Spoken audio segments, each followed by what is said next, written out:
driving lightly. My name is Dave, and my goal is to live a more self-empowered, more sustainable lifestyle.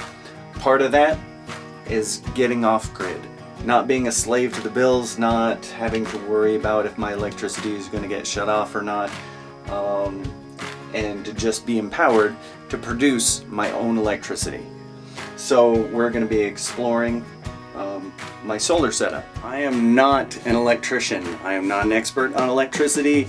I am not an expert on solar.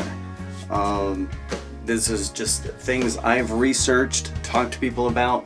So I am going to suggest to you, hire an electrician if you have money. That's great. Get some expert help. That's amazing.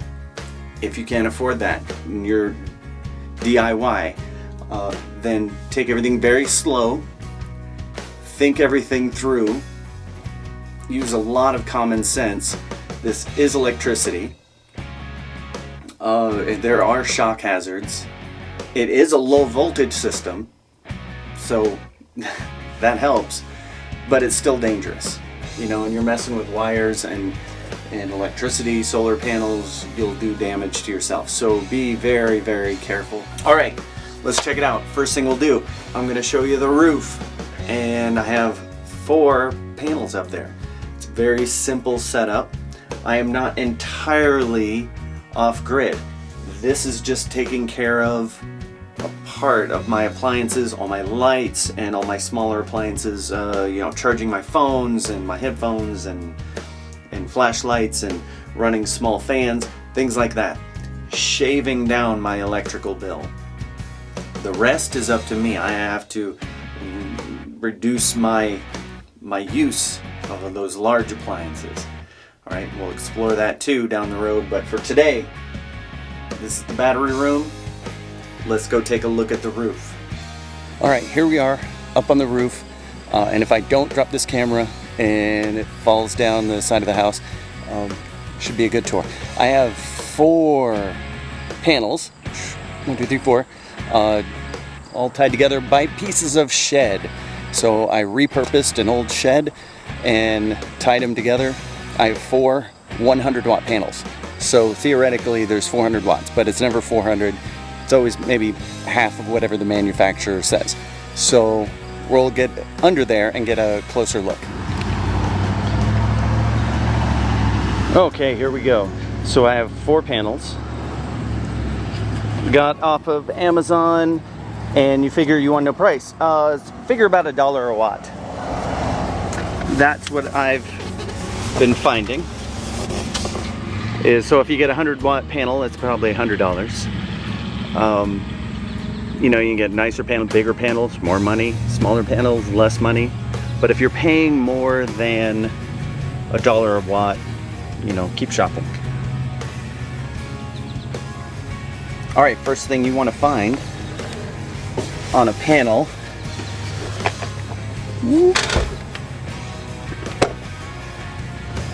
is some of these details. These connectors are MC4 cables, and they're great because they're waterproof and they connect really well. So I know it's a big nest up here, but I did my best to keep that organized. Let's look at how I set up these pieces of shed. So what I can do is take this out. I put just a few screws down here, so I didn't have to put multiple screws for hinges into the roof. Set this up to where I can move this bar in and out, and it can reposition, angling higher towards the sun, or angling low in the winter, or aiming up in the summer.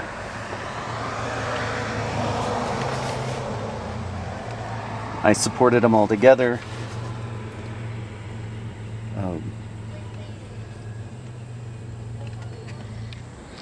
All right, so I put these together in parallel, so that's something you're going to want to research.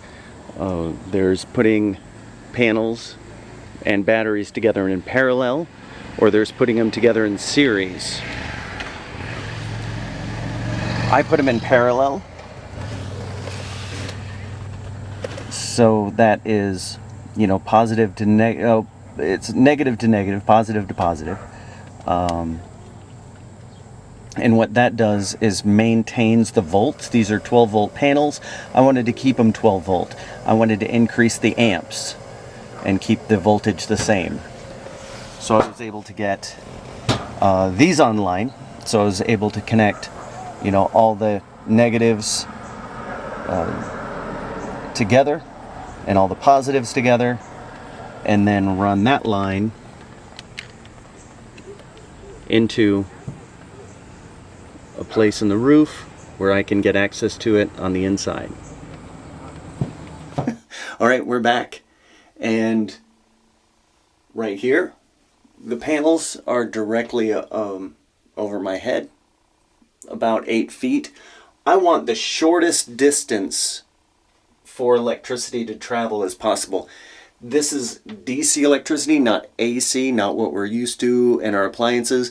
This is more the type of electricity that operates in your car. So everything is DC, not AC. That means use stranded wire. It runs a little bit hotter than AC. So stranded wire is a little bit cooler. Use heavy gauge wire. You know, example, this would be like 2 gauge, you know, 4 gauge, 8 gauge, 10 gauge, you know, so the higher the number, the smaller the wire. I'm using a good heavy gauge here. I've got 10 gauge running through the house to the appliances. A 10 gauge can handle 30 amps. So, you know, you definitely want to stay, you know, to like a 4 gauge wire when you're coming directly from your panels. So, say a 4 gauge wire into a charge controller, because if I put these wires right from the solar panels directly onto a storage battery, it would just keep pumping electricity in there, and then the batteries would get overcapacity and explode. So you don't want an explosion, you want a charge controller. There are different kinds of charge controllers. Right now, I've got a cheap one and it's working just fine for me. It will control the power going in, it just won't absorb the power efficiently. Okay, so we went from solar panel, thick heavy gauge wire, batteries. Because my batteries are 6 volt. 2 6-volt batteries running in series. So I have 6 volt and a 6 volt, and I'm running the positive to the negative. Combining them that way turns this into one big 12 volt battery. They are deep cycle marine batteries, right? Not a car battery. A car battery, I guess, you know, can be used, but it won't work well. So these are designed to kick out, a car battery is designed to kick out a lot of amps over a short period of time. And if you run those batteries down low, just a few times, their lifespan shortens quite a bit. These are designed to drain much lower and be able to recharge and still maintain, their integrity. So for maybe an emergency situation, a car battery could work. But if you are going to set up a system, you definitely need deep cycle batteries. There are different kinds of deep cycle batteries. There's gel sealed, where you do not have to worry about fumes and maintenance. They do cost more, and there's, research some pluses and minuses on those. But the research I did led me to get these lead acids. What I chose to do, they emit gases. I'm like, great. So you'd want to put them outside. No, you don't want to put them outside because they could freeze. So I put them in this closet, in this tub, and I put a vent pipe. The gas that it emits is lighter than helium, right? So it just goes right up into the attic, and I have a well-ventilated attic. So everyone I've talked to said that is more than sufficient. I'm not, and the smell of the gas would be rotten eggs. I haven't actually smelled any from here, but I put them in this tub regardless and put that vent pipe on, and it seems to be just fine. Okay, so these batteries go into that fuse. So it's a 100 amp fuse because there's a 100 amp capacity fuse box right here. This is something you could find something similar in an automotive store. This is for DC electricity. The wires I'm using that run inside the house are 10 gauge wire, and a 10 gauge wire has the capacity to run 30 amps. I do not run 30 amps. I won't even pull 10 through there. But you want nice heavy gauge wire. You know, the wire's running down, that's probably a 4 gauge wire. The thing about DC electricity is it doesn't like going long distances, and as it runs through the wire, it loses some of its current. So there's resistance in the wire. So you need a nice thick wire, one for safety, so it doesn't heat up, and two, you're going to get more amps down the line. So always go heavier gauge than you think you need. Right here is an inverter, and this inverter is going to run AC appliances. This runs DC appliances. And I'll show you, what DC appliances there are. But just think of it as an RV. If you're in an RV, it's going to have, it's going to be running off of DC primarily. And an AC appliance, soaks up a whole lot of power. All right, let's talk about the practical use of solar in, a small house like this. On a budget. I don't have the money for a $30,000 solar array that sells electricity back onto the grid.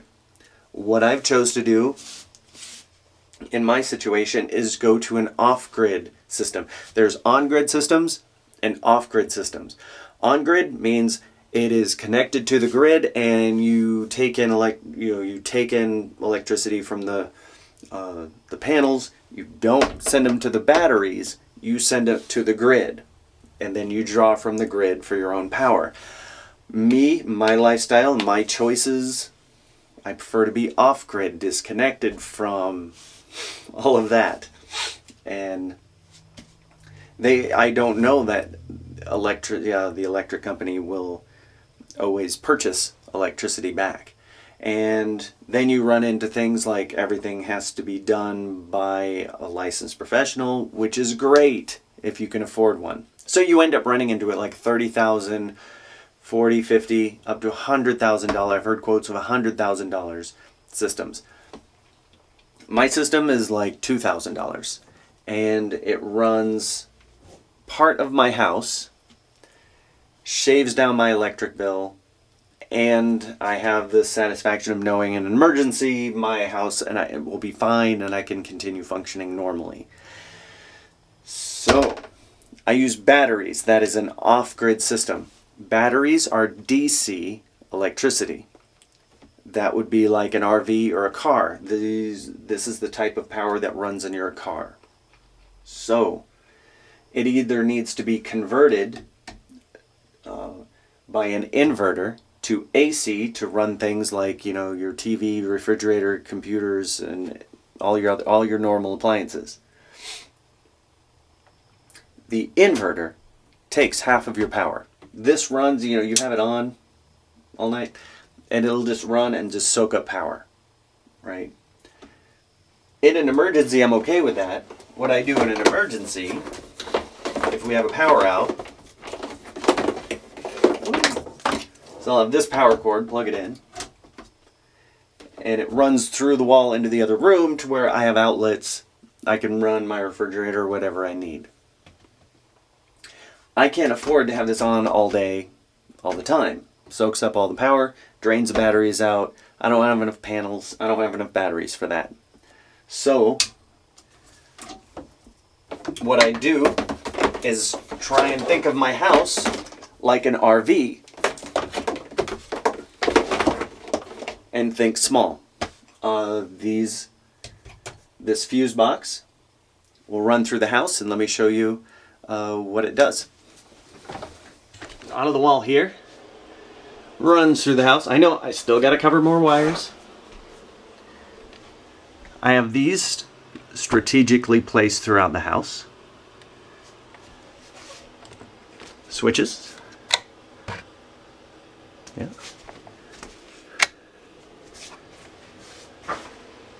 Running lights. More solar power, more DC lines coming through.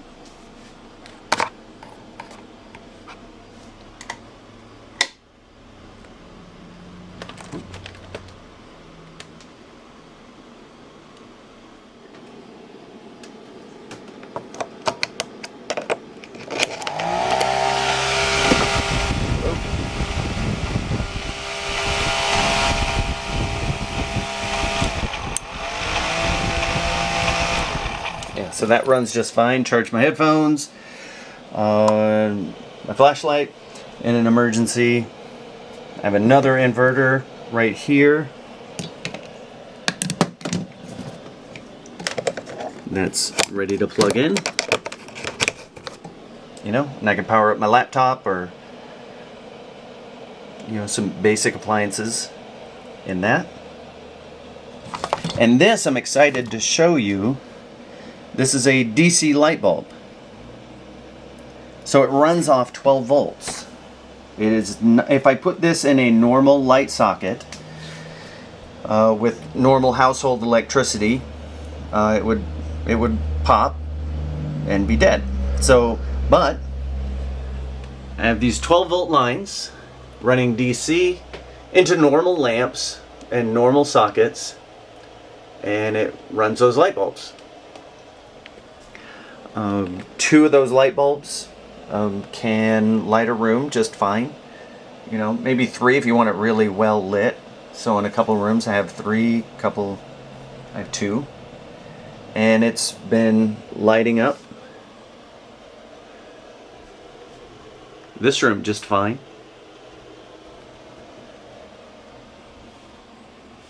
And yeah, so you can tell the difference, you know. Yep. So yeah, all through the house.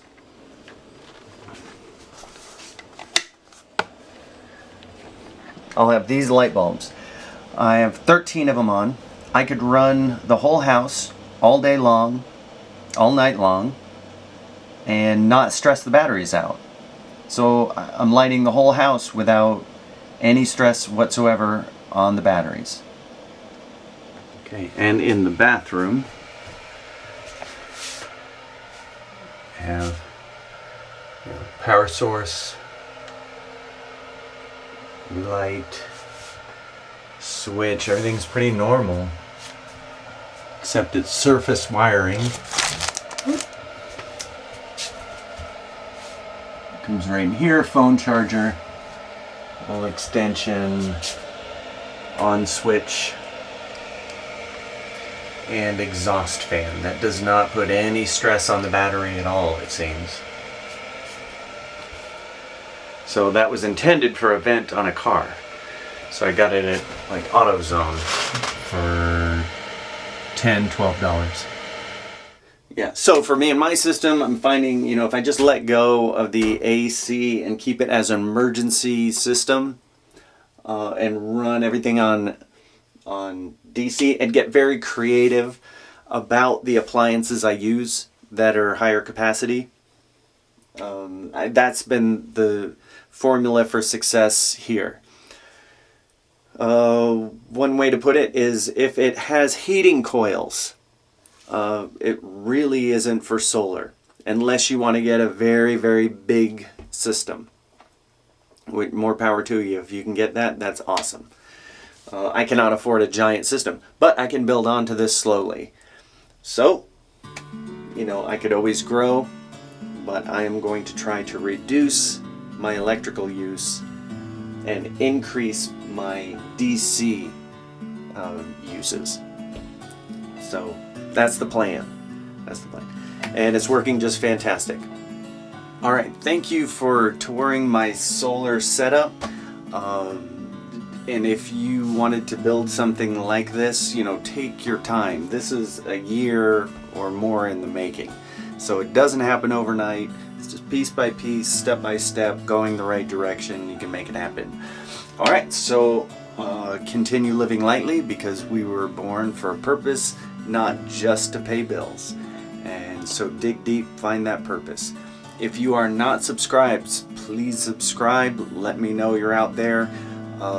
Find my Facebook at facebook.com/urbanoffgrid or Living Lightly on YouTube. Again, thanks for watching. God bless.